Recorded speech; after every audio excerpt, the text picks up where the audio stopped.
Welcome to the bird media. నేను మీ పవన్ కృష్ణమూర్తి.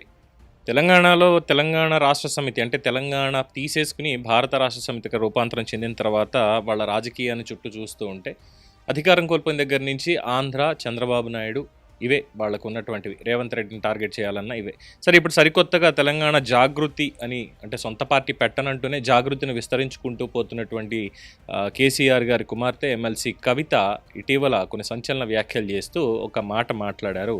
అదేంటి అనేది ఒకసారి ఇక్కడ ఈ వీడియోలో మనం చూద్దాం. భద్రాచలం రాములవారి గుడి చుట్టుపక్కల ఒక 5 గ్రామాలు ఉంటాయి. ఆ 5 గ్రామాలు భయంకరమైన పరిస్థితులలో ఉన్నాయి. ఆ 5 గ్రామాలు ఇప్పుడు ఆంధ్రాలో ఉన్నాయి. ముఖ్యంగా మన భద్రాచలం రాములవారి మాన్యం ఒక 1000 ఎకరాల భూమి కూడా ఆంధ్రాలో కలిసిపోయినటువంటి పరిస్థితి ఉన్నది. అందుకే జాగృతి తరఫున మేము డిమాండ్ చేసినాం.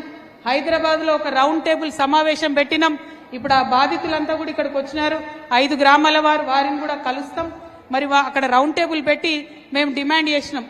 ఇక్కడ తుమ్మల గారు ఖచ్చితంగా చర్యలు తీసుకోవాలి. 5 గ్రామాలు ఆంధ్రాలో ఉన్నాయి, తెలంగాణలో కలపాలని కేవలం తెలంగాణ జాగృతి మాత్రమే డిమాండ్ చేసింది. మరి ప్రభుత్వం దిగివచ్చి తుమ్మల నాగేశ్వరరావు గారు కూడా లెటర్ రాయడం జరిగింది, 5 గ్రామాలను తెలంగాణలో కలపాలని. మరి ఇంత జరుగుతున్నటువంటి సందర్భంలో కూడా నిన్న భద్రాచలం ఈవో రమాదేవి గారు ఆంధ్ర ప్రాంతంలో భూములను చూడడానికి పోతే ఆమె మీద దాడి చేయడం జరిగింది. మన తెలంగాణ ఆడబిడ్డ, ఒక బీసీ బిడ్డ రమాదేవి మీద మరి ఆంధ్రాలో దాడి జరగడాన్ని నేను చాలా తీవ్రంగా ఖండిస్తా ఉన్నాను. ఇదే వేదిక నుండి, ఇదే కొత్తగూడెం నుండి ఆంధ్రప్రదేశ్ ముఖ్యమంత్రి గారు గౌరవనీయులు చంద్రబాబు నాయుడు గారికి తెలంగాణ జాగృతి ఆధ్వర్యంలో మేము ఒక ఉత్తరం కూడా రాస్తా ఉన్నాము. అయ్యా, మీ దగ్గర ఉన్నటువంటి 5 గ్రామాలు, అందులో మా రాములవారి మాన్యాలు కూడా ఉన్నాయి, వాటిని తక్షణమే తెలంగాణకి ఇవ్వాలని చెప్పి చంద్రబాబు గారిని మేము డిమాండ్ చేస్తూ ఇక్కడ నుండి ఒక ఉత్తరం కూడా చంద్రబాబు నాయుడు గారికి పంపబోతా ఉన్నాం. చూశారు కదా ఆవిడ మాట్లాడినటువంటి మాటలు. ఆంధ్రాలో కలిపిన భద్రాచలం చుట్టుపక్కల 5 గ్రామాలని తిరిగి తెలంగాణలో కలపాలి, అలాగే అన్యాక్రాంతం అవుతున్న రాములవారి భూములను కాపాడాలి అంటూ కల్వకుంట్ల కవిత గారు మాట్లాడినటువంటి మాటలు. ఫైన్, బాగుంది, తప్పే లేదు. రాములవారికి సంబంధించినటువంటి మాన్యాన్ని కాపాడాలి. అలాగే దీనికి సంబంధించి ఆవిడ చేసినటువంటి వ్యాఖ్యలు ఇది మాత్రమే కాదు, ఇంకా కాస్త మాట్లాడారు. పురుషోత్తంపట్నంలో భద్రాచలం ఆలయ భూముల పరిశీలనకు వెళ్లిన ఈవో రమాదేవిపై జరిగిన దాడిని తీవ్రంగా ఖండించారు. భద్రాద్రి రాముడు తెలంగాణ దేవుడు అని ఆవిడ వ్యాఖ్యానించారు. భద్రాద్రి రాముడు తెలంగాణ దేవుడు. ఇక్కడ అంటే అన్నెసరీ రాజకీయాలు అనేవి వస్తున్నాయి. ముఖ్యంగా పోలవరం నిర్మించాలి అనుకున్నప్పుడు ముంపు మండలాలు ఏవైతే ఉన్నాయో 7 మండలాలు కలిపితే కానీ నేను ప్రమాణ స్వీకారం చెయ్యను అని ఆనాడు ముఖ్యమంత్రిగా 2014లో ప్రమాణ స్వీకారం చేయడానికి ముందు కేంద్రం చేత గెజిట్లో ఆ 7 మండలాలని ఆంధ్ర ప్రాంతంలో విలీనం చేయించి, అసలు ఇంకా మాట్లాడితే ఖమ్మం జిల్లా ఎలా ఏర్పడింది అనేది కూడా చాలామందికి తెలుసు. ఖమ్మం జిల్లాలో ఏ ప్రాంతాలు ఎక్కడెక్కడ కలిశాయి ఏంటి అనేది అందరికీ తెలిసిందే ఆనాడు కొత్త జిల్లాల ఏర్పాటప్పుడు. సో ఆ రకంగా చూసుకుంటే మరి ఖమ్మం జిల్లా ఈ పాటికి అది ఆంధ్రప్రదేశ్లో ఉండాల్సినటువంటి పార్ట్. ఇది గోదావరికి అవతల యువతల అని చెప్పి ఒక్కసారి మనం చూసుకుంటే కనుక భద్రాచలం గుడి దగ్గర అవతల యువతల అన్నటువంటి ప్రాతిపదిక ఇవన్నీ వచ్చినప్పుడు ఖచ్చితంగా మరి మాట్లాడతారు. ఫైన్, అది కూడా పక్కన పెడదాం. సరే, 5 గ్రామాలు ఏవైతే ఉన్నాయో 5 గ్రామాలు ఇన్నర్ మరి తెలంగాణ ఎందుకని పట్టించుకోలేదు? ఆంధ్ర పట్టించుకుంది, 2014 నుంచి 19 వరకు పట్టించుకుంది, కానీ 19 నుంచి 24 మధ్యకాలంలో పట్టించుకోలేదు. జగన్మోహన్ రెడ్డి పట్టించుకోలేదు. ఈ 7 మండలాలకు సంబంధించి వీళ్ళ రాజకీయం కోసం చేస్తున్నటువంటి ప్రాపగాండా తప్ప పట్టించుకోకపోవడం వాళ్ళని అంటూ ఏమీ లేదు. ఎందుకంటే కరకట్టకి సంబంధించి, గోదావరి వరదకి కరకట్టకి సంబంధించి మెయింటెనెన్స్ 2 రాష్ట్ర ప్రభుత్వాలకి ఆనాడు ఉండింది. ఎందుకంటే 7 మండలాల్లో ఏవైతే ఉన్నాయో ఆ మండలానికి ఎక్సెప్ట్ భద్రాచలం రెవెన్యూ గ్రామం తప్ప దాని చుట్టుపక్కల ఉన్నటువంటి కొన్ని గ్రామాలు ఆంధ్రాలో కలిసే ముంపు మండలాల్లో ఉన్నటువంటి ప్రాంతం చూసుకున్నప్పుడు. సో భద్రాచలం గుడి మాదే అని క్లెయిమ్ చేసుకున్నారు. ఫైన్, బాగానే ఉంది. కానీ తెలంగాణ దేవుడు అన్నం ఏంటి? రెండోది విజ్ఞాపన చేశారు. ఏమని? రాములవారి మాన్యాలు అందులో ఉన్నాయి కాబట్టి ఆ 5 గ్రామాలు మాకు ఇచ్చేసేయండి, మాన్యాలు ఉన్నాయి కాబట్టి మాకు ఇచ్చేసేయండి. ఇక్కడ లెటర్ రాస్తున్నాం ఆ మాన్యాలు కాపాడాలి అని. నేను నిజంగా కవిత గారికి ఈ పాయింట్లో సపోర్ట్ చేస్తా. తప్పుడు వెధవలు ఎవరైనా సరే దేవుడి గుడి భూముల జోలికి వెళ్తే సంక నాకిపోతారు, సర్వనాశనం అయిపోతారు. అలాంటి పనులు చేసే వాళ్ళని మనం కూడా అటు ఆంధ్రాన తెలంగాణ అన్నటువంటి భేదభావం లేకుండా రాముల వారి భూములు అనేటువంటి దాని మీద మనం కూడా, ప్రజలు కూడా దాని మీద పోరాటం చేయాలి. ప్రభుత్వాన్ని డిమాండ్ చేయాలి. రమాదేవి గారిని, ఎంఆర్ఓ రమాదేవి గారిని, మన భద్రాచల ఈవో రమాదేవి గారిని దాడి చేయడం అనేది నిజంగా హేయమైనటువంటి చర్య. ఆ పని చేసిన ప్రతి ఒక్కడు జైల్లో ఉండాల్సిందే. ఈ విషయంలో నేను కవిత గారితో నేను మద్దతు ఇస్తాను. ఇది ఒక పాయింట్. అయితే రాముడు తెలంగాణ దేవుడు ఎలా అయ్యాడమ్మా? రాముడు తెలంగాణ దేవుడు ఎలా అయిపోయాడు? అది భద్రాచలం గుడి, దక్షిణాది అయోధ్య. వెంకటేశ్వర స్వామికి తెలంగాణ వాళ్ళకి దర్శనాలు, సిఫార్సు లేఖలు ఇవి ఇమ్మన్నారు. ప్రజలెవరూ కూడా మాకు లేఖలతో పని లేదు, మేము వెళ్తాం, తిరుపతికి వెళ్తాం. తిరుపతి ఏమీ ఆంధ్ర, వెంకటేశ్వర స్వామి ఆంధ్ర దేవుడు కాదు. ఆయన కలియుగ వైకుంఠంలో వెలిసినటువంటి దైవం, కలియుగ దైవం ఆయన. ఈ యుగానికే, కలియుగానికే ఆయన దైవం, తెలిసిందే కదా. మరి ఆ రాముడు ఎవరు? ఆ మహావిష్ణు అవతారమే కదా. తెలంగాణ విష్ణువామిని ఇప్పుడు తెలంగాణ రాముడు అయిపోతాడా? అంటే అయోధ్యలో ఉన్నవాడేమో అయోధ్య రాముడు, ఇక్కడ ఉన్నవాడేమో తెలంగాణ రాముడు. రేపొద్దున కేరళలో ఏదో రామాలయం ఉందనుకుంటా, ఆ కేరళ రాముడు అయిపోతాడా? అంటే ఇంతమంది రాముళ్ళు ఉన్నారా? ఈ మాటలు ఏంటి? తెలివి తక్కువ మాటలు కాకపోతే అర్థం చేసుకోకుండా. అండ్ రెండోది ఇంకొక లాజిక్, ఇప్పుడు ఆంధ్రప్రదేశ్లో ఉన్నటువంటి మాన్యం భూములు ఏవైతే ఉన్నాయో ఈ మాన్యం భూముల్ని పరిరక్షించాలి అని చెప్పి ప్రభుత్వానికి డిమాండ్ చేయడం అనేది హక్కు, తప్పు లేదు. వాటిని అన్యాక్రాంతం కాకుండా చూడాల్సిన బాధ్యత ఆంధ్రప్రదేశ్ ప్రభుత్వానిది. ముఖ్యమంత్రి గారికి లేఖలు రాయడం కాదు, డైరెక్ట్గా వెళ్ళి విజ్ఞాపన పత్రం ఇచ్చి ఇమ్మీడియట్గా అక్కడ పురుషోత్తపట్నంలో ఏం జరుగుతోంది అనే దాని మీద ఎంక్వైరీ వేయించి ఆ భూములకి కట్టడి చేయాలి, రక్షణ కల్పించాలి. అంతేగాని అక్కడ మాన్యం భూములు ఉన్నాయి కాబట్టి మాకు ఆ 5 గ్రామాల్ని మాకు వెనక్కి ఇచ్చేసేయండి అంటే గతంలో కేసీఆర్ చేసినటువంటి వ్యాఖ్యలు కవిత గారికి గుర్తు రాలేదా? ఆగస్టు 19వ తేదీన ఆయన చేసినటువంటి వ్యాఖ్యలు, పోలవరం ముంపు మండలాలు మనవి కావని తెలంగాణ ముఖ్యమంత్రి కల్వకుంట్ల చంద్రశేఖరరావు స్పష్టం చేశారు. అందుకే అక్కడ సర్వే నిర్వహించలేదు అని తెలిపారు. సింగపూర్ పర్యటనకు వెళ్లడానికి ముందు సర్వే వివరాలు వెల్లడించడానికి మంగళవారం తన క్యాంపు కార్యాలయంలో ఆయన విలేకరులతో మాట్లాడుతూ ఈ సందర్భంగా భద్రాచలం డివిజన్లో పోలవరం ముంపు పరిధిలోకి వచ్చే 7 మండలాలలో సర్వే నిర్వహించారా అంటూ ఒక విలేకరి ప్రశ్నించగా, ఆ 7 మండలాలు మనవి కావు, వాస్తవానికి మనం నిరసన తెలిపాము, అయినా ఫలితం లేకుండా పోయింది. పార్లమెంట్ ఆమోదించింది, రాష్ట్రపతి కూడా ఆమోదముద్ర వేశారు. ఇకపై వాటి మీద చర్చ అనవసరం, వాటి మీద చర్చ అనవసరం, ఇది చెప్పింది. మరి ఇంకెందుకు ఇప్పుడు తీసుకొచ్చి మళ్ళీ 7 మండలాలని కలపాలి అని అటు ఈ విషయంలో నేను రేవంత్ రెడ్డి గారిని కూడా నేను తప్పుపడతా. ఆ ముంపు మండలాలకు సంబంధించి, ఆ 7 ముంపు మండలాలకి సంబంధించి కేసీఆర్ ఇచ్చేశాడు, మేము కొట్లాడాము, ఎందుకు ఈ మాటలన్నీ ఎందుకు తీసుకొస్తారు?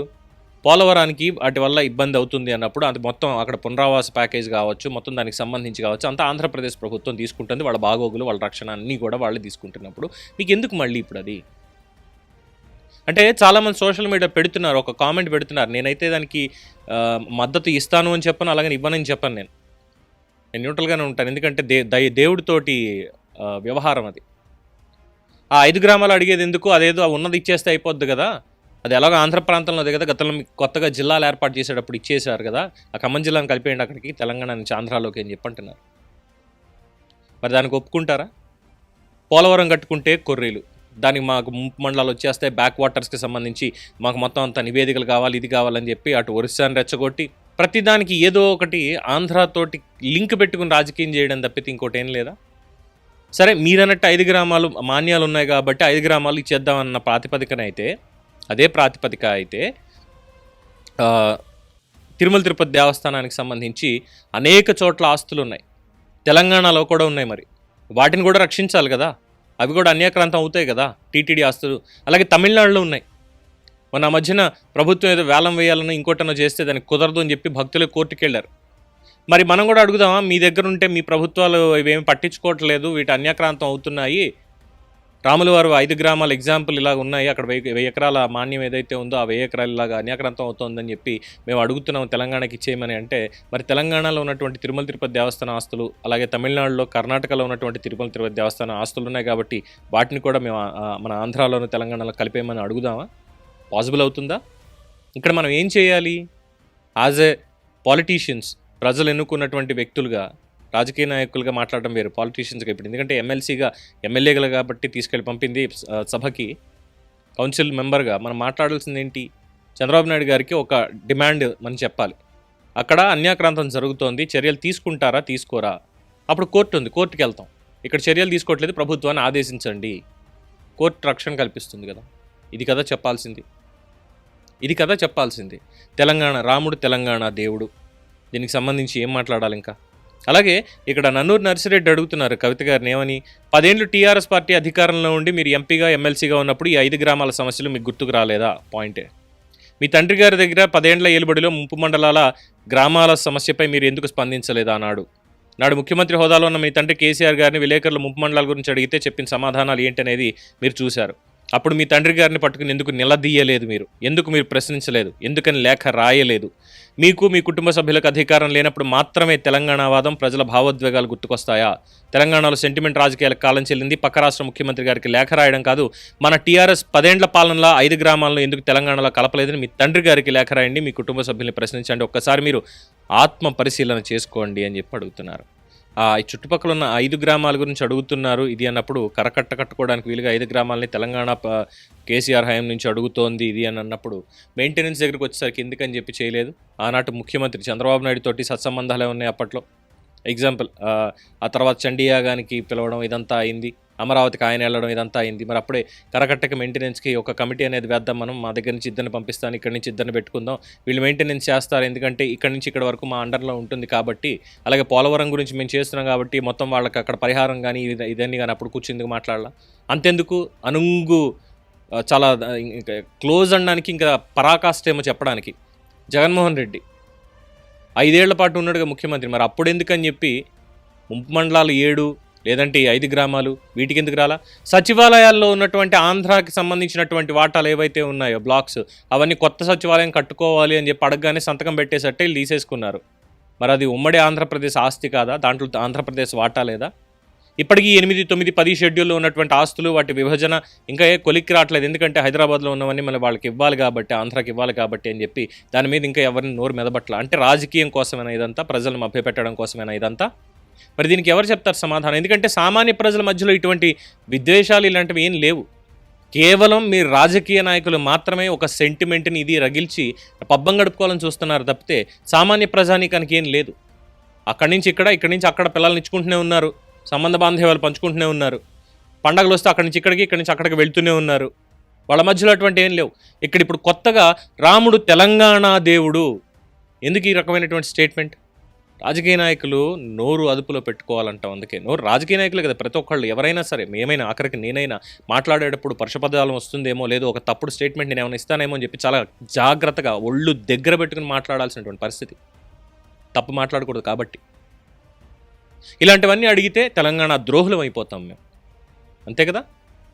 ఎందుకు ఈ రాజకీయం, ఏందో అక్కర్లేని రాజకీయం, మళ్ళీ ఆంధ్ర అన్న పాయింట్, లేదంటే తెలంగాణ, రాముడు తెలంగాణ వాడే అని చెప్పి ఇదంతా దేనికి?